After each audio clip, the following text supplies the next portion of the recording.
आखिर भाग्य का लिखा कभी नहीं मिटता। क्या यह बात सत्य है? तो शुरू करते हैं एक पंडित और यमदूत की कहानी। कहानी को ध्यानपूर्वक सुनिएगा, बहुत ही अच्छी कहानी है। दोस्तों, एक समय की बात है, किसी गांव में एक बहुत ही ज्ञानी पंडित रहता था। एक दिन वह अपने बचपन के मित्र से मिलने के लिए दूसरे गांव जा रहा था। वह मित्र बचपन से ही गूंगा और एक पैर से अपाहिज था। मित्र का गांव काफ़ी दूर था। रास्ते में कई छोटे छोटे गांव भी पड़ते थे। पंडित अपने धुन में चला ही जा रहा था कि रास्ते में उसको एक और मनुष्य मिल गया। वह भी पंडित के साथ साथ चलने लगा।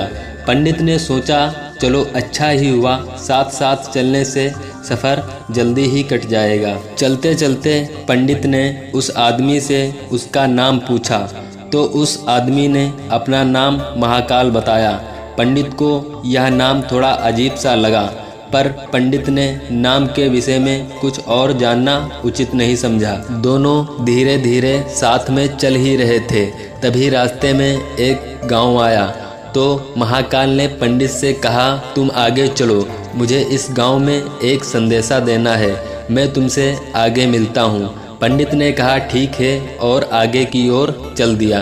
तभी ही उस गांव में एक खबर फैली, एक व्यक्ति को भैंसे ने मार दिया है। जैसे ही भैंसे ने उस व्यक्ति को मारा, ठीक थोड़ी ही देर में महाकाल आ गया। फिर चलते चलते दोनों एक दूसरे गांव के बाहर पहुंचते हैं, जहां पर एक छोटा सा मंदिर बना था। ठहरने की व्यवस्था भी अच्छी लग रही थी। पंडित के मित्र का भी गांव वहां से दूर था और रात्रि भी होने वाली थी। तो पंडित ने कहा, रात्रि होने वाली है, पूरा दिन चलते चलते थकान भी लग रही है और भूख भी लग रही है, तो भोजन करके आराम कर लेते हैं, सुबह आराम से आगे का सफ़र करेंगे। महाकाल ने कहा ठीक है, मुझे इस गांव में कुछ ज़रूरी सामान देना है, तुम खाना खा लो और आराम करो, मैं बाद में आके खाना खा लूँगा। इतना कहकर वह चला गया। लेकिन उसके जाते ही कुछ ही देर में उस गांव में धुआं उठता दिखाई दिया और देखते ही देखते पूरे गांव में आग लग गई। पंडित ने आश्चर्य से सोचा, यह महाकाल जहां भी जाता है वहां किसी न किसी तरह की हानि जरूर हो जाती है, कुछ तो गड़बड़ है। लेकिन पंडित ने रात्रि में इस बात का महाकाल से कोई जिक्र नहीं किया। सुबह दोनों ने फिर अपने मंजिल की ओर चलना प्रारंभ कर दिया। कुछ ही दूर बाद फिर एक गांव आया तो महाकाल ने फिर पंडित से कहा, आप आगे चलते जाइए, मैं कुछ देर बाद आपसे मिलता हूँ। मुझे इस गांव में भी कुछ ज़रूरी काम है, तो काम करके मैं आपसे कुछ आगे मिल लेता हूँ। यह कहकर महाकाल जाने लगा। लेकिन इस बार पंडित आगे नहीं बढ़ा, बल्कि वहीं खड़ा होकर महाकाल को देखता रहा कि अब वह कहाँ जाता है और क्या करता है। तभी लोगों की आवाज़ें सुनाई देने लगीं कि किसी व्यक्ति को सांप ने काट लिया है और वह मर गया है। ठीक उसी समय वह महाकाल उसी पंडित के पास पहुंच गया। लेकिन इस बार पंडित से सहन नहीं हुआ। उसने महाकाल से पूछ ही लिया कि तुम जिस गांव में जाते हो वहां कोई ना कोई घटना जरूर घट जाती है, क्या तुम मुझे बता सकते हो ऐसा क्यों होता है? तो महाकाल ने जवाब दिया कि पंडित जो आप तो मुझे बहुत बड़े ज्ञानी मालूम पड़ते हैं, इसलिए मैं तुम्हारे साथ चलने लगा था, क्योंकि ज्ञानियों का संग बहुत अच्छा होता है, परंतु आप अभी तक समझ नहीं पाए कि मैं कौन हूँ। पंडित ने कहा, मैं समझ गया हूँ, लेकिन मुझे कुछ शंका है। अगर आप ही कुछ उपयुक्त परिचय दे दें तो मुझे आसानी होगी। तो महाकाल ने जवाब दिया, मैं यमदूत हूँ और यमराज की आज्ञा से उन लोगों के प्राण हरण करने आया हूँ जिनकी आयु पूर्ण हो चुकी है। हालांकि पंडित को इस बात की शंका थी, फिर भी महाकाल से यह सुनकर पंडित घबरा गया। लेकिन फिर से हिम्मत करके पूछा, अगर ऐसी बात है और तुम सचमुच ही यमदूत हो तो बताओ अगली मृत्यु किसकी होगी? यमदूत ने जवाब दिया, अगली मृत्यु तुम्हारे उसी मित्र की है जिससे तुम मिलने जा रहे हो। और उसकी मृत्यु का कारण तुम ही बनोगे।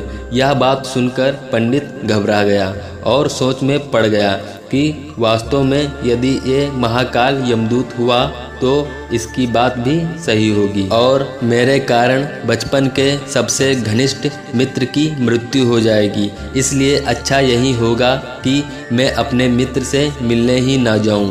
कम से कम मैं तो इसकी मृत्यु का कारण नहीं बनूंगा। महाकाल ने कहा, तुम जो सोच रहे हो वह सब मुझे पता है, मगर तुम्हारे अपने मित्र से मिलने ना जाने से नीयत नहीं बदल जाएगी। तुम्हारे मित्र की मृत्यु तो निश्चित है और वह अगले कुछ ही क्षणों में घटित होने वाली है। महाकाल के मुख से ऐसी बातें सुनकर पंडित को झटका सा लगा, क्योंकि महाकाल ने उसके मन की बात जान ली थी, जो एक साधारण व्यक्ति के लिए संभव नहीं है। अब पंडित को विश्वास हो गया कि यह महाकाल सचमुच में ही यमदूत है, इसलिए वह मृत्यु का कारण ना बने, इस कारण वह पीछे की ओर मुड़ा और अपने गांव की ओर जाने लगा। परंतु जैसे ही पंडित मुड़ा, उसका मित्र तेजी से उसकी ओर आता दिखाई दिया, जो पंडित को देखकर अत्यंत प्रसन्न दिख रहा था। अपने मित्र को आने की गति को देखकर पंडित को ऐसा लगा जैसे उसका मित्र काफ़ी समय से ही उसके पीछे आ रहा था, लेकिन वह बचपन से ही गूंगा था और पैर से अपाहिज था, इसलिए ना तो पंडित तक पहुंच पा रहा था और ना ही पंडित को आवाज़ देकर रोक पा रहा था। लेकिन जैसे ही वह पंडित के पास पहुंचा, अचानक उसकी मृत्यु हो गई। पंडित हक्का पक्का होकर महाकाल की ओर देखने लगा, जैसे कि वह पूछना चाह रहा हो आखिर क्या हुआ। महाकाल ने पंडित की मन की बात समझ गया और बोला, तुम्हारा मित्र पिछले गांव से ही तुम्हारे पीछे पीछे ही आ रहा था, लेकिन वह अपाहिज और गूंगा होने की वजह से तुम तक नहीं पहुंच सका। उसने अपनी संपूर्ण ताकत लगाकर तुम तक पहुंचने की कोशिश की, लेकिन बुढ़ापे में बचपन जैसी ताकत नहीं होती, इसलिए हृदय आघात के कारण तुम्हारे मित्र की मृत्यु हो गई, क्योंकि तुमसे मिलने के लिए वह अपनी सीमाओं को लांघते हुए तुमसे मिलने के लिए पीछे पीछे भाग रहा था, इसलिए अपने मित्र की मृत्यु का कारण तुम ही बने। अब पंडित को विश्वास हो चुका था कि सचमुच में ये महाकाल ही है और इसका कार्य जीवों के प्राण हरना है। पंडित एक ज्ञानी व्यक्ति था, इसलिए यह भी जानना चाहता था कि मृत्यु पर किसी का वश नहीं चलता, सभी जीवों को एक न एक दिन मरना ही है। यही सोचकर उसने अपने आप को संभाल लिया, लेकिन अचानक पंडित के मन में स्वयं की मृत्यु के बारे में जानने की इच्छा हुई, इसलिए उसने महाकाल से कहा, जब मृत्यु मेरे मित्र की होनी थी तो तुम शुरू से ही मेरे साथ में क्यों चल रहे थे? महाकाल ने जवाब दिया, मैं तो सभी के साथ चलता हूँ और हर क्षण चलता रहता हूँ, किंतु लोग जान नहीं पाते, क्योंकि लोगों के पास अपनी समस्याओं के अलावा किसी और व्यक्ति व वस्तु घटना के संदर्भ में सोचने व उसे देखने व समझने का समय ही नहीं होता। तो पंडित ने कहा, क्या तुम बता सकते हो मेरी मृत्यु कब और कैसे होगी? तो महाकाल ने कहा, हालांकि किसी सामान्य जीव को यह जानना उपयुक्त नहीं है, क्योंकि कोई भी जीव अपनी मृत्यु के बारे में जानकर दुखी ही होगा, लेकिन तुम ज्ञानी व्यक्ति प्रतीत होते हो और अपने मित्र की मृत्यु को जितनी आसानी से सहन कर लिया है, उसे देखकर लगता है तुम अपनी मृत्यु के बारे में जानकर भी दुखी नहीं होगे। तो तुम्हारी मृत्यु आज से ठीक 6 महीने बाद आज के ही दिन किसी दूसरे राज्य में फांसी लगने के कारण होगी। सबसे आश्चर्य की बात यह होगी कि तुम स्वयं खुशी से फांसी को स्वीकार कर लोगे। इतना कहकर महाकाल जाने लगा, क्योंकि महाकाल के पास पंडित के साथ रहने का अब और कोई कारण नहीं था। पंडित भी अपने मित्र की यथाशक्ति कर्मकांड करके अपने गांव चला गया, लेकिन कोई व्यक्ति जितना भी ज्ञानी क्यों न हो, अपनी मृत्यु की बात जानकर दुखी तो होता ही है और मृत्यु से बचने के लिए कुछ न कुछ तो करता ही है। तो पंडित ने भी किया, क्योंकि पंडित विद्वान था, इसलिए उसकी ख्याति उसके राज्य के राजा तक थी। तो पंडित ने सोचा, राजा के पास कई ज्ञानी मंत्री होते हैं, तो मेरी मृत्यु से संबंधित समस्याओं का कोई ना कोई हल निकाल ही लेंगे। तो पंडित ये सोचते हुए राज दरबार में पहुंच जाता है और राजा को अपना सारा कवितांक सुनाया। राजा ने अपने मंत्रियों को बात बताई और उनसे सलाह मांगी। अंत में सभी ने विचार विमर्श करके कहा, अगर पंडित की बात सही है तो उसकी मृत्यु भी 6 महीने के बाद ही होगी, लेकिन मृत्यु तब होगी जब वह किसी दूसरे राज्य में जाएगा। यदि वह दूसरे राज्य में जाए ही ना तो मृत्यु ही नहीं होगी। मंत्रियों का ये सलाह राजा को भी उपयुक्त लगी। फिर पंडित की रहने की व्यवस्था महल में कर दी गई और राजा के आदेश के बिना उस पंडित से किसी से मिलने की इजाज़त नहीं थी। लेकिन पंडित कहीं भी आ जा सकता था ताकि यह न लगे कि वह राजा की कैद में है। परंतु पंडित डर के मारे स्वयं ही कहीं आता जाता नहीं था। धीरे धीरे पंडित की मृत्यु का समय नज़दीक आने लगा और वह भी दिन आ गया जब पंडित की मृत्यु होनी थी। तो जिस दिन पंडित की मृत्यु होने वाली थी तो पंडित डर के मारे जल्दी ही सो गया ताकि जल्दी से वह रात बीत जाए और अगला दिन आ जाए तो मृत्यु टल सके। लेकिन पंडित को स्वयं नींद में चलने की बीमारी थी और इस बीमारी के बारे में वह स्वयं भी नहीं जानता था। अतः राजा या किसी वैद्य को इस बीमारी को बताने का प्रश्न ही नहीं उठता। पंडित अपनी मृत्यु को लेकर बहुत चिंतित था और नींद में चलने की बीमारी तभी आती है जब नींद ठीक प्रकार से ना हो पा रही हो। तो उसी रात पंडित को रात में चलने का दौरा पड़ा। वह उठा और महल से निकलकर अस्तबल में गया।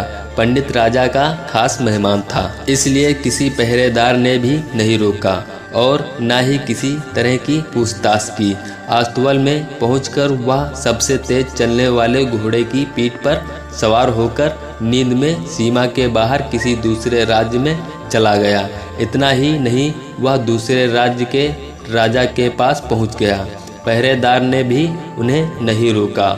वह पंडित सीधे राजा के सैन्य कक्ष में पहुंच गया जहां राजा और रानी सो रहे थे। वहीं पंडित भी जाकर लेट गया। सुबह हुई तो राजा ने पंडित को रानी के बगल में सोया हुआ देखा, जिससे राजा बहुत क्रोधित हुआ। पंडित को गिरफ्तार कर लिया गया। पंडित को तो कुछ समझ नहीं आ रहा था कि दूसरे राज्य में राजा के सैन्य कक्ष में कैसे पहुंच गया, परंतु वहां यह सब सुनने वाला कौन था। राजा ने पंडित को दरबार में आने का हुक्म दिया। कुछ समय बाद पंडित को दरबार में लाया गया। कुछ समय बाद राजा का दरबार लगा। वहां राजा ने पंडित को देखा और देखते ही बहुत क्रोधित हुआ कि पंडित को फांसी पर चढ़ा देने का आदेश सुना दिया। फांसी की सजा सुनकर पंडित कांप गया। फिर भी कुछ हिम्मत कर राजा से कहा, महाराज, मैं नहीं जानता कि राजमहल में कैसे पहुंचा। मैं ये भी नहीं जानता हूँ कि आपके सैन्य कक्ष में कैसे आया हूँ और आपके राज्य के किसी पहरेदार ने रोका क्यों नहीं। लेकिन मैं इतना जानता हूँ कि आज मेरी मृत्यु होनी थी और होने भी जा रही है। राजा को यह बात थोड़ी अटपटी लगी। उसने पूछा, तुम्हें कैसे पता कि आज तुम्हारी मृत्यु होनी है? कहना क्या चाहते हो? राजा के इस सवाल के जवाब ने तब पंडित ने पिछले 6 महीने की कहानी बता दी और कहा, महाराज, मेरा क्या, किसी भी सामान्य व्यक्ति में इतना साहस नहीं कि वह राजा के सैन्य कक्ष में राजा की उपस्थिति में रानी के पास सो जाए। राजा को पंडित की बात में थोड़ा तेज दिखाई दिया, परंतु उसने सोचा यह मृत्यु से बचने के लिए महाकाल और अपनी मृत्यु की भविष्यवाणी का बहाना बना रहा है। इसलिए राजा ने पंडित से कहा, ये तुम्हारी बात सत्य है और आज तुम्हारी मृत्यु का दिन है। जैसा कि महाकाल ने तुमसे कहा था, तो तुम्हारी मृत्यु का कारण मैं नहीं बनूंगा। लेकिन अगर बात झूठी निकली तो निश्चित ही आज तुम्हारी मृत्यु का अंतिम दिन होगा, क्योंकि पड़ोसी राज्य का राजा उसका मित्र था। उसने तुरंत सिपाहियों के हाथ दूसरे राज्य के राजा को पत्र भेजा और पंडित की बात की सत्यता का प्रमाण मांगा। शाम से भेजे गए सैनिक लौटे और उन्होंने बताया कि महाराज, पंडित जो कह रहा है वह पूर्णतः सत्य है। दूसरे राज्य के राजा ने पंडित को रहने के लिए अपने ही महल में संपूर्ण व्यवस्था कर रखी थी और पिछले 6 महीने से पंडित राजा का मेहमान था। कल राजा अंतिम बार इसके सैन्य कक्ष में मिले थे और इसके बाद इस राज्य में कैसे पहुंच गया इसकी जानकारी किसी को भी नहीं है। इसलिए उस राज्य के राजा के अनुसार पंडित को फांसी की सज़ा देना उचित नहीं है। लेकिन राजा के लिए एक नई समस्या आ गई, क्योंकि उसने बिना कुछ जाने ही पंडित को फांसी की सज़ा सुना दी थी। इसलिए अगर पंडित को फांसी ना दी जाए तो राजा के कथन का अपमान हो जाए, और अगर राजा की दी गई सज़ा का मान रखा जाए तो पंडित की बिना वजह ही मृत्यु हो जाए। राजा ने अपने सभी मंत्रियों से इस बात पर चर्चा की। सभी मंत्रियों ने सुझाव दिया कि महाराज पंडित को एक कच्चे सूत से फांसी लगवा दें, इससे आपके कथन का भी मान रह जाएगा और कच्चे सूत के धागे से पंडित को भी फांसी नहीं लगेगी और उसके प्राण बच जाएंगे। राजा को यह सुझाव अच्छा लगा। उसने ऐसा ही आदेश सुना दिया। पंडित के लिए कच्चे धागे सूत का फांसी का फंदा बनाया गया और नियम के अनुसार पंडित को फांसी पर चढ़ाया जाने लगा। सभी लोग खुश थे कि ना तो पंडित मरेगा और ना तो राजा का वचन झूठा होगा। पंडित को भी विश्वास था कि सूत के धागे से तो उसकी मृत्यु हो ही नहीं सकती, इसलिए वह भी खुशी खुशी फांसी पर चढ़ने को तैयार था, जैसा कि महाकाल ने उससे कहा था। लेकिन जैसे ही पंडित को फांसी दी गई, सूत का धागा तो टूट गया, लेकिन टूटने से पहले उसने अपना काम कर दिया था। पंडित के गले की नस सूत के धागे से कट चुकी थी और पंडित जमीन पर पड़ा तड़फ रहा था। हर धड़कन के साथ उसके गले से खून की फुहार निकल रही थी और देखते ही देखते पंडित का शरीर पूरी तरह से शांत हो गया। सभी लोग आश्चर्यचकित थे, पंडित को मरते देख रहे थे। किसी को विश्वास ही नहीं हो रहा था कि इस कमजोर के धागे से किसी की मृत्यु भी हो सकती है। लेकिन घटना घट चुकी थी। नियत ने अपना काम कर दिया था। दोस्तों, जो होना होता है वो होकर ही रहता है। हम चाहे जितनी भी सावधानियां बरतें, जितना भी उपाय कर लें, लेकिन हर घटना और घटना का पूरा प्रणाली पहले से ही तय होता है, जिसे हम थोड़ा सा भी इधर उधर नहीं कर सकते। इसलिए ईश्वर ने हमें भविष्य जानने की क्षमता नहीं दी है, ताकि हम अपने जीवन को ज़्यादा बेहतर तरीके से जी सकें। और यही बात उस पंडित पर भी लागू होती है। यदि पंडित ने अपनी मृत्यु के बारे में महाकाल से ना पूछा होता तो 6 महीने राजा की कैद में रहकर डर डर कर जीने की बजाय ज़्यादा बेहतर ज़िंदगी जीता। दोस्तों, अगर कहानी अच्छी लगी हो तो चैनल को ज़रूर सब्सक्राइब करें। बड़ी मेहनत लगी है इस वीडियो को बनाने में। जय श्री कृष्णा, राधे राधे।